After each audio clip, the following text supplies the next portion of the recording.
السلام علیکم ورحمۃ اللہ وبرکاتہ۔ پاکستان پر اللہ تعالیٰ کا عذاب آنے والا ہے اور امت مسلمہ ہے کہ خواب غفلت سے جاگنے کا نام لینے کو تیار نہیں ہو پا رہی ہے۔ بہت گہری نیند میں سوئے ہوئے ہیں میرے مسلمان بھائی۔ پاکستان کی خفیہ ایجنسی ISI یعنی انٹر سروسز انٹیلیجنس کی میرے بارے میں رپورٹ ہے کہ ہماری یہودی کمیونٹی کی شوکت خانم کے بیٹے عمران خان نے میرے بارے میں قرآن پاک کی سورہ نور سے آیات غائب کروائی ہے۔ اب پھر قرآن پاک سے رجوع کرتے ہیں تو قرآن پاک کی سورہ بنی اسرائیل آیت نمبر 57 کا ترجمہ ہے کہ کفر کی کوئی بستی نہیں مگر یہ کہ اللہ تعالیٰ اسے روز قیامت سے پہلے تباہ و برباد کر دے گا یا اسے سخت عذاب دے گا۔ یہ کتاب میں یعنی لوح محفوظ میں عرش عظیم پر لکھا ہوا ہے۔ تو یہ عذاب خاص پاکستان پر آنے والا ہے۔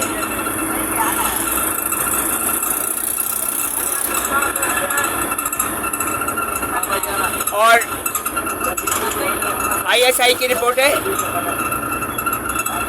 کہ ہماری یہودی کمیونٹی کی شوکت خانم کے بیٹے عمران خان نے میرے پیارے اسلامی جمہوریہ پاکستان کو ٹکڑے ٹکڑے کرنے کی سازش کی تھی۔ یہ تو اللہ تعالیٰ کا شکر ہے کہ بر وقت پاک فوج کو اور اسٹیبلشمنٹ کو ہوش آیا کہ یہ حرکت کیا ہونے جا رہی ہے۔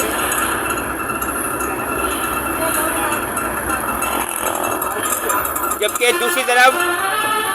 ہماری یہودی کمیونٹی کے Aamir Khan Indian superstar Mr perfectionist نے اس بات کی تصدیق کر دی ہے کہ پیپسی میں ہارپک کا تیزاب ملایا گیا ہے تاکہ مسلمان کبھی بھی غزوہ ہند لڑ ہی نہ سکیں، تاکہ وہ ہمیشہ ہمیشہ کے لیے دوزخ میں داخل ہو جائیں، اور یہ کہ پیارے نبی محمد مصطفیٰ صلی اللہ علیہ وآلہ وسلم روز قیامت غمگین ہو جائے کہ ان کی امت کثرت میں کم ہے۔ گرو مندر اور اس حوالے سے حدیث موجود ہے کہ قرب قیامت میں شراب کو نام بالا کر استعمال کیا جانا شروع ہو جائے گا۔ تو یہ وہی وقت چل رہا ہے اور یہ کہ دجال آنے والا ہے۔ یہ ساری تیاریاں دجال کے لیے کروائی جا رہی ہیں۔ اب قرآن پاک سے رجوع کیا جائے تو قرآن پاک میں دجال کے بارے میں آیت موجود ہے، ترجمہ ہے،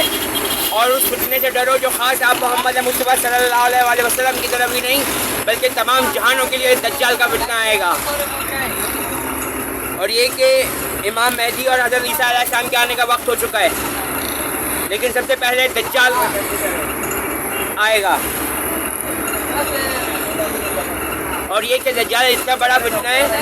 کہ اس کے لیے پوری دنیا میں ٹیکنالوجی تیار کی جا رہی ہیں۔ اور یہ کہ 2020 میں جو کراچی میں بارش ہوئی تھی جس کی وجہ سے کراچی کے میرے مسلمان تاجر بھائی اور دوسرے مذہب کے لوگوں کو کنگال کر دیا گیا تھا،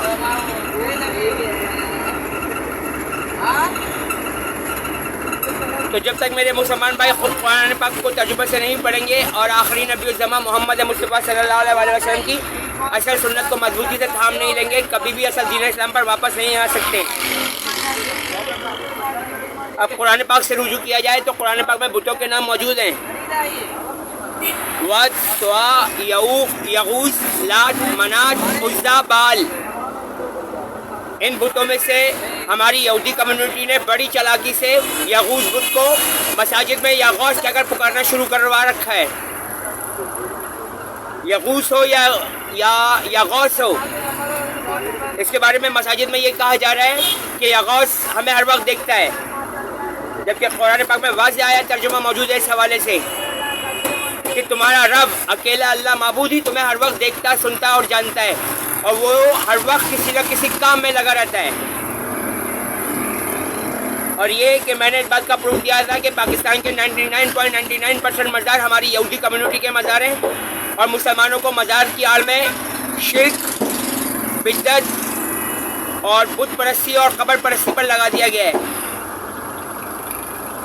یہ تو اللہ تعالیٰ کا شکر ہے کہ ہماری یہودی کمیونٹی کا شاہ محمود قریشی کا مزار، بہاؤالدین ذکریہ ملتانی کا مزار قابو میں آیا، اور میں نے شاہ محمود قریشی کو بند کروایا اڈیالہ جیل میں، کیونکہ میں نے اس کا جواب قرآن پاک سے دیا تھا، اور قرآن پاک کی آیات کا ترجمہ ہے کہ اللہ کے ولی اللہ کے دوست ہوتے ہیں۔ تو میں نے آرمی چیف سید عاصم منیر احمد اور پاک وطن میں موجود مسلمان بھائیوں سے کہا تھا کہ اگر قبر میں کوئی ولی اللہ دفن ہوا تو ہم مومن مسلمان ان سے معافی مانگ کر اس قبر کو دوبارہ بند کر دیں گے، اور اگر قبر میں سے کچھ بھی نہیں نکلا تو پھر شاہ محمود قریشی کو چھوڑنا نہیں ہے۔ کیونکہ یہ ہماری یہودی کمیونٹی کا ہے اور بہاؤالدین ذکر ملتانی کا مزار جعلی مزار ہے، اور اسی طریقے سے داتا دربار بھی جعلی نکلا ہے، جہاں پر جس دن کراچی میں الیکشن تھے میں لاہور گیا ہوا تھا اور وہاں میرے سامنے پاک فوج کے جوان داخل ہو رہے تھے، اور یہ کہ اب داتا دربار کو عام عوام کے لیے کمیونٹی سینٹر بنایا جا رہا ہے، اور یہ بھی کہ ہماری یہودی کمیونٹی کا ملک ہیراوان جو تمام غلط کاموں میں شامل تھا، اس کو میرے پیارے اسلامی جمہوریہ پاکستان کی پاک فوج کے جوانوں نے مار کر اس کے گھر والوں کے حوالے کر دیا ہے کہ اس یہودی کو اپنے پاس رکھ، ہم مسلمانوں کو تم لوگوں نے بت پرستی اور شرک پر لگا دیا تھا۔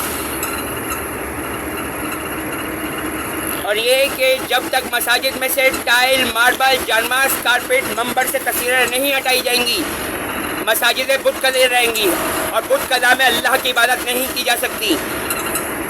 لیکن میں بھی کیا کروں، اکیلا انسان ہوں نا، میں پورے پاکستان تو گھوم نہیں سکتا ہوں۔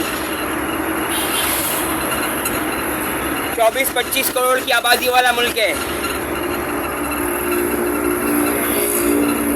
اور یہ کہ یہودی بڑی چالاکی سے مسلمانوں کی مساجد میں مسلمان کے بہروپ میں بیٹھ چکے ہیں،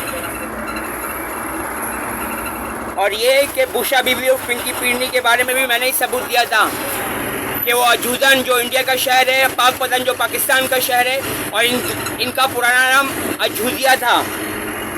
تو بوشا بی بی انڈیا کے اجودن، پاک پتن اجودیا کی یہودن تھی، اور یہ کہ وہ بحر الاسود کالے جادو کی ماہر ہے۔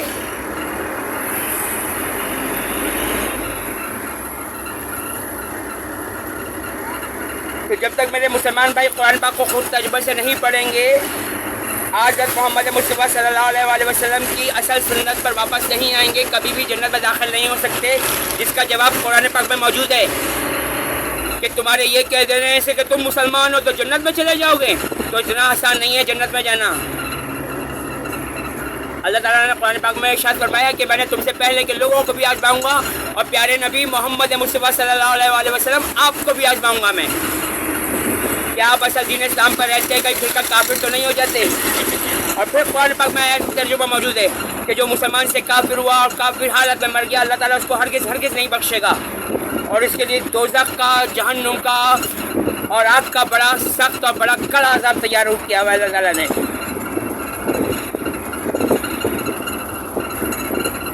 تو جس کو آخری نبی الزماں محمد مصطفیٰ صلی اللہ علیہ وآلہ وسلم سے ملنے کا یقین ہو،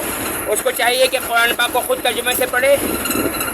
اور ہماری یہودی کمیونٹی کی بنائی گئی پیپسی اور کوک اور تمام انرجی ڈرنکس جو شراب ہیں ان کو نہ پیے، تاکہ آخری نبی الزماں محمد مصطفیٰ صلی اللہ علیہ وآلہ وسلم کے ہاتھ سے روز قیامت حوض کوثر پر حشر کے میدان سے فارغ ہونے کے بعد ان کے ہاتھ سے پانی پی سکیں۔ اللہ تعالیٰ امت مسلمہ کو اپنی پناہ میں رحمت میں حفاظت میں رکھے، اور دوسرے مذہب کے بے گناہ مردوں عورتوں بچوں بوڑھوں کو بھی۔ آمین یا رب العالمین الرحمن الرحیم۔ اللہ حافظ۔